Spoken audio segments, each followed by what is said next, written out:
Yeah, VR has this unique ability to really take you there. And that's sort of something I've been trying to do in traditional still images and documentary film.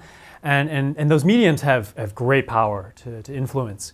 But I was always frustrated with the inability to really take a first-person subjective experience and let someone see it for themselves. And VR can start to do that. I can place people into worlds that they may never otherwise see and experience something firsthand in a way that is very different than watching a film. You recall it as a memory. Instead of I saw a movie, I actually was there in this experience.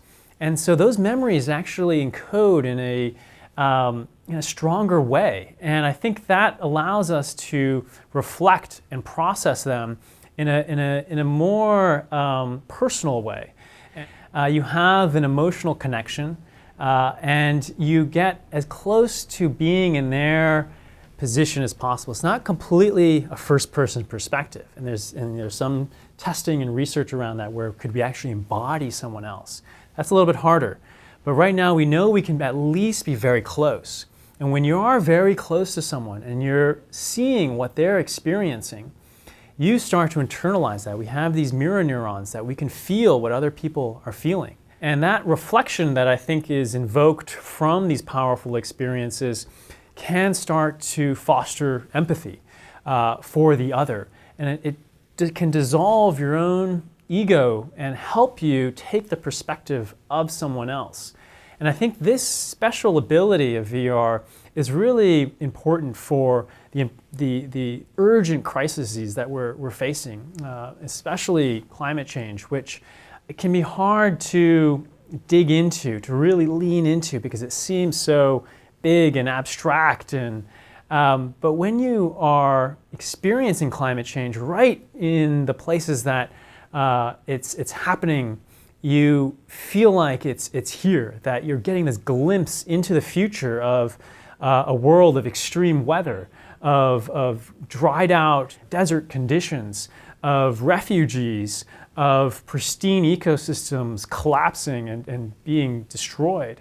And so when you can actually experience these events as if you were there, you internalize them. And I think that starts to lead to this process of, well, am I participating in it?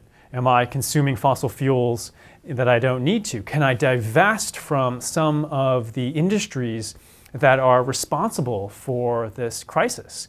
And so I think that reflection is really important because it leads to, or is necessary to lead to, action in one's own life.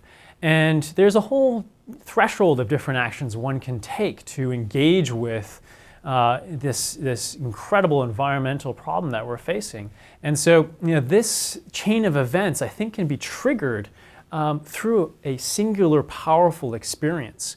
And so with this medium, we can convey not just information, we can convey emotional fidelity in a way that we haven't been able to do with such clarity.